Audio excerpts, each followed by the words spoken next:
What's going on, guys? It's Nathan Burt here with Lambo Media, joined by yet another special guest, Max Burt. He is in the New York Yankees organization. Thank you for joining, Max. How you doing with all this COVID-19 stuff? No, it is what it is right now. Obviously, we all want to be out in the field right now, but kind of we just gotta make do here, and then hopefully we'll be back very soon. So Yeah. So first and foremost, you went to Northeastern for college. What was the transition like from college ball at the Division I level to an MLB organization? yeah, I mean, I think that every level you go up in baseball, from when you start in t-ball, obviously, to coach pitch, to little league, to the big diamond, to high school, to college, now to pro ball. I think each level it gradually obviously gets better and better and better.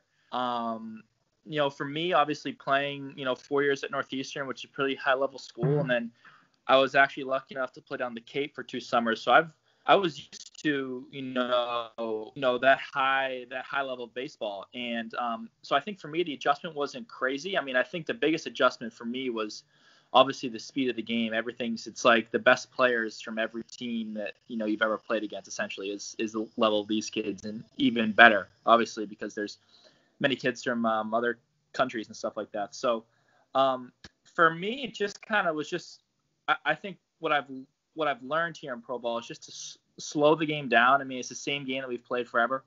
Slow it down, and good things happen. So I would say the biggest thing, though, obviously, the talent throughout baseball is great. There's really no down person on any team that you play. So just being able to compete against those kids has been awesome. So Yeah, for sure. What would you say some of the main differences are from Division I baseball to MLB baseball? I can't really compare to like the actual major leagues, obviously, because I've just got a little bit of a taste, just obviously playing in some games in spring training. But I mean, Right. there's a bunch of main differences, because minor leagues versus college baseball. Obviously, college baseball, you're playing with all your boys that you're close with and basically spend every day with. And then you get to pro ball and you're kind of on your own. So it's and kind of no one really, like, winning isn't at the top of the list. It's about developing and getting better, where college baseball is all about winning and winning championships. So that's Right. the biggest difference. You kind of have to try and be as selfless as you can in professional baseball and find yourself a good group, which I'm lucky enough to have found. So I would say that's the main difference, but you just got to try and stay on top of that, because you can feel, if you go, a little 0 for 20 and you're all by yourself, things can get bad. So you just got to try and stay as positive as possible. Right. So you've been with multiple levels at the minor league level. What was the transition like from level to level? I would just say just the game slowed down for these kids as I came up. Like, it wasn't so much like at the lower levels, you'll see like fierce, like hard, everything's just like, you got to go, like, where you got to go 100%. Whereas as you go up, like, especially when I got up to Double A Trenton, I just saw like the way these guys went about their business. It wasn't about taking 100 swings. It was about taking 20 really good swings and working on things that they need to work on, not just swinging in the cage just to swing. So Right. I would say just seeing them slow the game down is really what helped me, and I think the biggest difference was that I saw, and then I think I portrayed that in my game as well as the season went on. So Right. So there's obviously no baseball going on right now, at least organized baseball. What have you found yourself doing during this COVID-19 isolation situation that you weren't doing before? So, I mean, obviously, this is the situation that really no one has been in. So I'm lucky enough to have actually. So I'm at Josh Bro's house here in Texas. He's one of our top prospects in the same draft as me. I'm with Mickey Gasper as well and Daniel Bees, all guys that were drafted in my draft class and friends that I've made along the way. And we were planning on coming here next off season. Obviously, this happened, so everything had to happen a little bit sooner. But yeah, no, we kind of, we're almost treating this like it's our regular off season. Obviously, although it should be during our actual season. I mean, we're waking up, we're going to the field, we're hitting, obviously keeping our distance. And then when we get home, we got like a little homemade gym in our garage here. So we've been kind of getting after that. Our Yankees have been sending us sending us some lifts. So that has been going well. And yeah, we're just kind of just going day by day. We can't really think about, obviously we want baseball to come back, but we just got to worry about the day and win the day, and good things will happen. Hopefully baseball will be back as soon as possible. Right. So you were drafted by the Yankees. What was it like hearing your name called by the 27-time World Series champion? It was great, man. I mean, obviously I grew up in Boston, so I grew up a Red Sox fan. But through the draft process in college, I've actually developed the best relationship with the area scout for the New York Yankees in my area. So I always had a feeling in the back of my head that I think the Yankees are going to take me. And then my draft day was crazy. I got called I heard, late teens, early 20s, and then all of a sudden 21 goes around, then 24, and then 25, and I just left my house to go for a walk, and ended up just walking. And my grandfather actually passed away earlier that year, who I was very close with, and went to all my games. And I just kind of had an aha moment with him. I was just like, "Come on, pup, we're right here." And then literally the snap of a finger, just boom, drafted by the Yankees. My parents in the street screamed. So it was a crazy day. And then obviously I wouldn't want to be with any other organization. This has been great so far. And the Yankees are truly A1. So it's been great. Congrats on getting your name called in that draft. Thank you. Of course. So what does your daily schedule look like during this isolation time? Yeah, so we wake up, baseball field for 3 hours. We go with a bunch of guys because there's a bunch of pro guys in the area. So we all kind of go to our fields and do what we got to do. We're going to start facing live pitching here because there's a bunch of, professionals here in the Houston area. And then after that, come home, rest, eat some lunch, and then we'll work out. And then we'll just watch our Netflix shows and relax. I think we're at the end of season 2 of Entourage. So that's what we're watching right now. So you're starting to get into the TV shows and Netflix and that type of stuff. Exactly. I'm definitely watching more TV. Yeah. So what is something that you missed about the baseball season that you weren't really expecting to miss? You know what?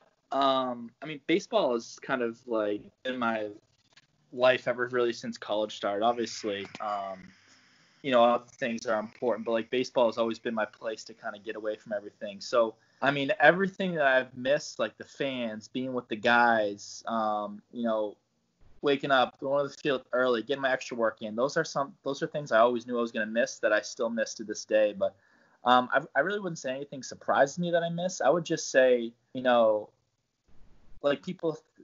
say the 13-hour bus ride sucked, but I would rather be in a 13-hour bus ride than, just be stuck here in quarantine. So maybe that's something that those long bus rides, that suck during the year, but I would definitely rather be doing that than this right now. What does travel look like down at the minor league levels? So it's a lot of bus trips, man. So there's there's leagues that have a bunch of teams close together, and then there's leagues that are far away. So in Low A, Charleston, the closest trip was about an hour and a half, and the furthest trip was 13-14 hours. So, and it's all on bus. So sometimes we'll take our off day, we got to take the bus. So it's just that's just how it goes sometimes. But you go through all that to get that first class lifestyle in the big leagues. So right, that seems pretty tiring. Seriously.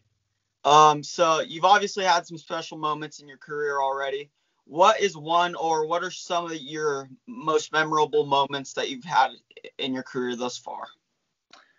I think that my most memorable so far has been, winning the championship in the Eastern League this year. Obviously I came late to the team, but, they kind of welcomed me with open arms right away. And, it was a great group of guys. And, I bonded with a bunch of them, and, we all, played well towards the end of the year. So I think that so far, winning that championship, because everybody says minor leagues, it's all about development, but, once you win a championship, you get that itch to win again, pop some bottles. So that was awesome. And hopefully we get a chance to do that this year. Right. So you were recruited by D1 colleges out of high school. Obviously you went to Northeastern, and you were recruited by MLB scouts out of college. What differentiated you from the other middle infielders in your class? You know what? That's a really good question. I think that, for most people, you have to separate yourself. You can't just be like everybody else. And I think something that kind of separates me, and I'll say this in the most humble way possible, is just kind of just playing the game the right way as best as I can, and playing the game hard, always running hard to first base, kind of doing the little things that every scout really sees and pays attention to that some people just don't do. So I would say that, making every routine play that's hit to me in the field, and really just playing the game hard, playing the game the right way, and just having people feed off my energy. So, I'm kind of rambunctious in the field, like to talk every pitch. So I think that's something that definitely played to my advantage. That's awesome. I love that mentality. To wrap it up, obviously the season is on hold. What were your main goals, or what were your main goals for this 2020 season? You know what? I hadn't really thought about goals. I mean, I've kind of gotten away from that a little bit because goals kind of just make you only think about that and that only, where I'm kind of thinking about the day to day. I mean, obviously the end goal throughout all this is to make the big leagues and to stay in the big leagues and to play in the big leagues. So I didn't really have any specific goals, whether it be break camp with high A, double A, or anything like that. It was just kind of just go and play your game, because once I start thinking about that other stuff is when things start to go wrong. So Right. I just kind of tried to control what I could control, and then hopefully just one day play in the big leagues. So that's the goal. Yep. I thank you for your time, Max. I wish you all the best. Stay You safe. too, man. You too. Best luck with you. This is awesome stuff you got going on here, man. Thank you. I wish you the best of luck in the rest of your career. Stay safe and healthy, and we'll get through this coronavirus stuff together. You too, my man. You too. For sure. Thank you. No problem.